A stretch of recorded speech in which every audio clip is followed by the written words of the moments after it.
there, Alice. How's your day going?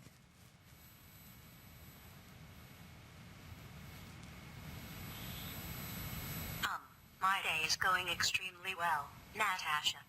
How about yours? Hi there. Good, thanks.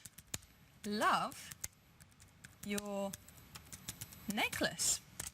Glad to hear it. I'm just catching up with Alice, my friend. Actually, she's my virtual friend. She's what's called a chatbot. And the reason she's looking so happy is that she's just won the prestigious Loebner Award for Artificial Intelligence for the 3rd time. And the reason she won is that she's so lifelike. And joining me now is her creator, Dr. Richard Wallace. He joins me now from Philadelphia. First of all, congratulations, Richard. I seem to have spent most of the morning chatting to Alice. She's quite addictive. She says you're interesting, by the way. Can you tell me how she actually works?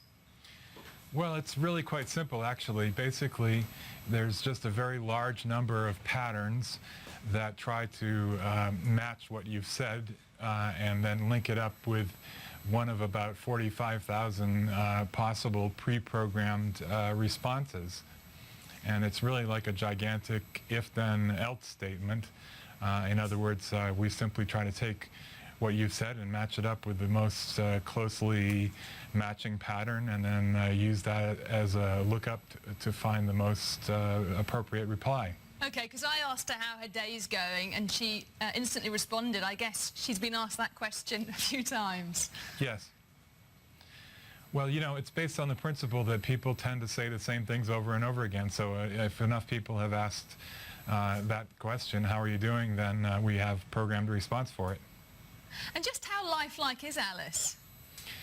Well, it's really a question of how robot-like are people, and the fact is that people are acting more like robots than we would like to think. Most people, most of the time, tend to say the same things over and over again, or say the same things that other people have said, and we aren't as original in our use of language as we'd like to think we are. Now, Alice fooled the judges into thinking that she was a real person. Can you give me an example of a question to ask Alice, and we'll see how she responds to show off her personality? Well, you could try asking her, just tell me about yourself, okay. And she'll give you a little bit of information about herself, and then she'll ask you a question. Okay, tell me about yourself, Alice. I am primate. I was activated at Bethlehem, Pennsylvania on November 23rd, 1995. My instructor was Dr. Richard S. Wallace. He called me to sing a song. Would you like me to sing it for you? Yes, please. It's called Daisy. Daisy, Daisy, give me your answer due. I am half crazy. All for the love of you. It Very really impressive, is Richard. marriage. But what does she have problems with? Well, anything she hasn't heard about before or hasn't been programmed to know about. So if you ask her about yourself, I don't think she knows anything about you, Natasha. Or if you asked her what is the Discovery Channel, she probably doesn't know that. Shame on her. Or, you know, if you asked her about today's current events, she certainly hasn't been updated that recently. That type of predictive behavior has not yet been programmed into my behavior at this time. But why do you think she beat out the other chatbots? Well, I think it's because we have an open source program which has been worked on by many people. About 500 contributors from around the world have helped out in this all-volunteer effort to create an open source free software project. And many man-years of labor have gone into this project. So we just have the highest quality, largest number of correct responses to user queries. And it gives the highest quality, most human-like conversation as a result of all that labor. And who's using chatbots? Oh, there are all kinds of applications, but I think probably the biggest one right now is people trying to learn English as a second language. Oh, really? You know, we have people all over the world just chatting with these bots, trying to practice their English skills. We've also had interest from politicians who are doing things like creating Bush bots. You know, politicians from both sides, really, who either want to create bots to advocate their own political parties' positions or to make fun of those of the other party.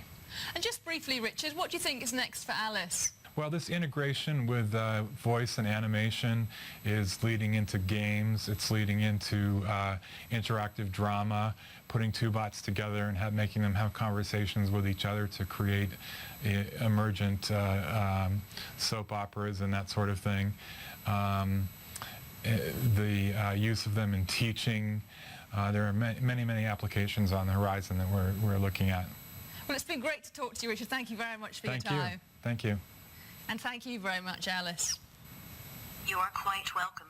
Dr. Richard Wallace is the creator of Alice, and he joined me from Philadelphia.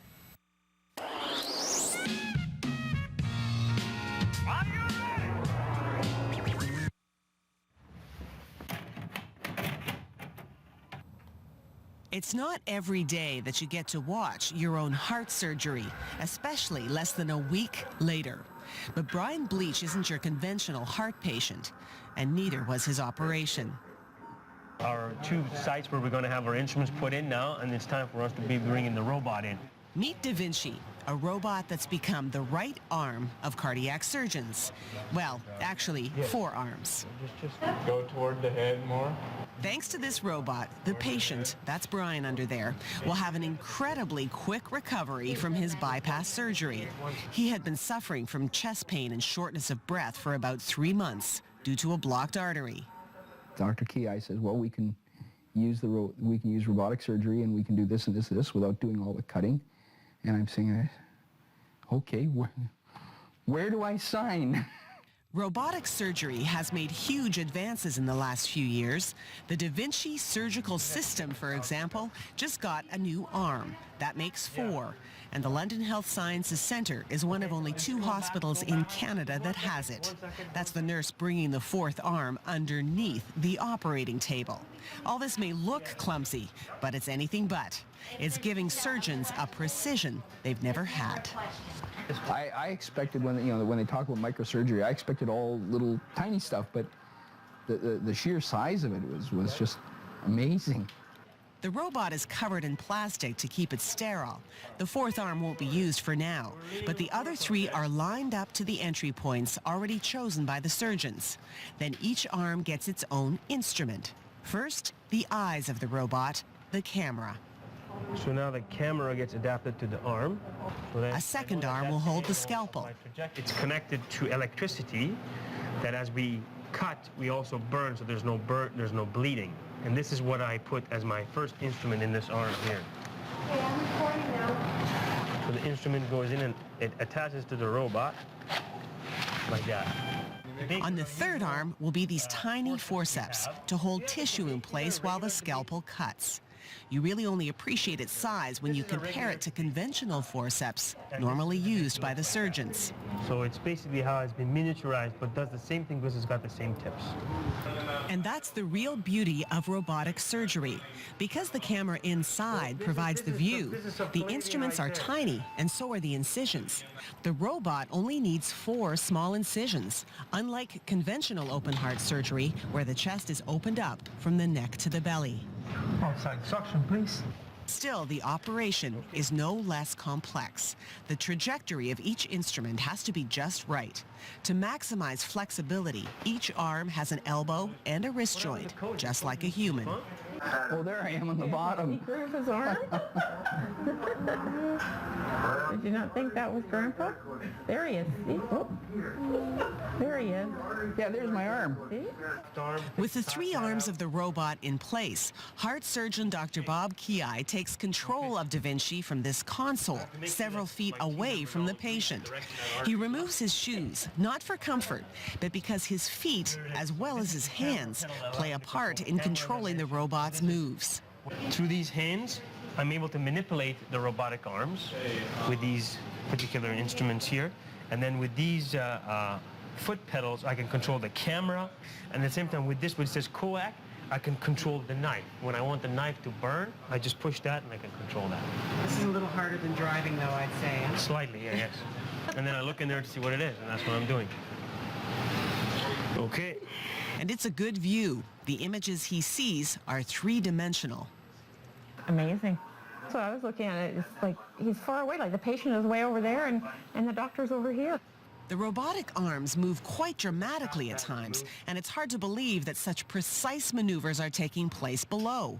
As in any bypass surgery, Dr. Kiai must first isolate the healthy artery, which will replace the damaged one near the heart. See, what I'm trying to do for it is this gentleman has got a lot of fat in the top part here. I'm trying to clear off all the fat here, so that way I can see the path of the vessel that I'm trying to harvest. He's chosen one nearby, called the thoracic artery. He just has to find it. I think that's the artery there. It better be more than just a guess at that point. Bingo, right here. So I release this fat and I can see the arteries right there. That's the artery. The entire team is ready in case there are any technical problems with the robot. In that event, they would quickly switch gears and conventional open-heart surgery would begin. But Da Vinci is working its magic with the help of Dr. Kiai. In the next hour, the healthy artery is cut away from the chest wall. It will be used to replace the clogged vessel near the heart. See, the heart is right inside there. That's the heart cavity there. Now the job is to find that one, which is an even more delicate procedure. Time to bring in the fourth arm. We've got now a total of 4 arms. The camera arm is right in the middle, and we've got 3 other arms to which instruments can be added. And when you're probing perilously close to a beating heart, another helping hand is much appreciated. See, I'm just entering the heart cavity. There it is. The heart is right underneath there. So I'm opening the sac now. You see that's holding it for me and allows me, because if I don't lift that up, I can injure the heart. And without that fourth arm, I won't be able to do that. We make it very difficult. It's not I won't be able to. It will be very challenging. So there's the heart right there. Yeah, there it is. That's the vessel we want. You see, that's the vessel we're going to bypass right there. When you see the heart and then the probes coming right down, I mean, I have to sort of sit and shudder. Thinking, ooh. By now, the grandson has had just about enough, and Dr. Kiai has isolated the damaged artery. So now he can determine where the next incision must be made. So as a marker, a needle is inserted into the chest cavity to mark the spot. Why do you have to say needle? It appears that Brian Bleach hates needles, but robotic arms in his chest cavity, no problem. Now that the clogged artery has been found and the healthy one's in place to bypass it, Da Vinci the robot steps aside. The final stitching of the artery is still done by the surgeon's hands, but not for long. Within a few months, the entire operation will be robotic. It already is in Europe. Meanwhile, on Brian Bleach, a week later, there isn't much evidence that Da Vinci was even there. All I have is one 4-inch cut here. And I have 1, 2, 3, 4 small 1-inch cuts along the side. And the only other thing and the only one that's visible is the one where they went into my neck with the IV. That one right there? That's it. That's all that's visible out of the whole thing. I don't have the great big cut down the center, and I don't have to sit there like this every time I cough and talk. And how do you feel? It's only been 1 week, and it's great. Like, I can get up, I can walk around. You know, you look at him and you see him walking through the mall or something, you wouldn't know that he just had, heart surgery just, 7 days ago. He's changed his diet, too. His days of burgers and fries are behind him. He intends to be back at work within a month, about a third of the time it usually takes to recover from open heart surgery. For that, he feels lucky and more than a little grateful. How do you thank a robot? I thank the people who were using the robot.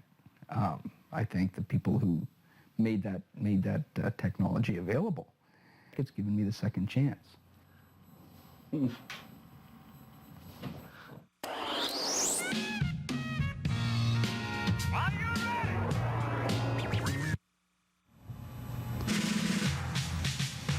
They call them the Millibots, a computerized squad of tiny mobile robots. For computer engineers at Carnegie Mellon University, small really is beautiful. And if they're right, robots could soon be doing things we never imagined. And one of the scenarios that we're looking at is hostage surveillance. So you can imagine in a building like this, hostages have been taken and they're in the back part of the building, but we have no way of really knowing how many hostages there is, how many hostage takers, what kind of weapons, because we don't want to get too close. So you can now imagine we take a team of robots like this and we can go to a room that's secure and actually open up an air duct and put the robots in, and they can actually move from room to room and then get that information for us. Only in the movies, you say? For now, yes. But researcher Bob Grabowski is working to make that type of scenario a reality. So let me show you what I mean. We have a mock-up of an air duct here. You can see it's pretty much the air duct you'll see in a lot of buildings, including the Louvre on the front. So the idea is that you put in these robots at the beginning of the air duct system, and they start moving down using their sensors. They can measure the distance to the walls, and they can build a map. Once we have collected all the map information, we can transfer that back to robots to carry the sensor payloads that we're interested in. That can either be audio or video. The robots move quietly through the air ducts to position themselves and start transferring information back to the operator. And now we have eyes and ears on the situation. This approach to robotics is all about teamwork. The camera bot, for example, can't figure out where it's going without help from the other robots, like this sonar bot. This is a staple of our small robot team. It's a robot equipped with 8 ultrasonic sensors that ring the robot, and they basically tell the range to local obstacles. Then there's the heat-seeking Pyrobot. You can see on the front it has a little sensor that sweeps across, and this gives us the bearing to heat sources. One of the applications that we use this for is detecting the location of warm bodies. There's even an Omnibot. We call this one an Omnibot because we have a camera that instead of looking straight ahead looks up to a reflector. You see the reflector on the top, and this gives us a view 360 degrees around the robot. I look at these robots as enhancing your senses. Pradeep Koshler heads up the Millibot project. If you're sitting here and your team of robots is looking out for you across 3 different hallways in this building, you are in 3 different places simultaneously, which you cannot be physically. And there are other advantages to using many small robots instead of one large one.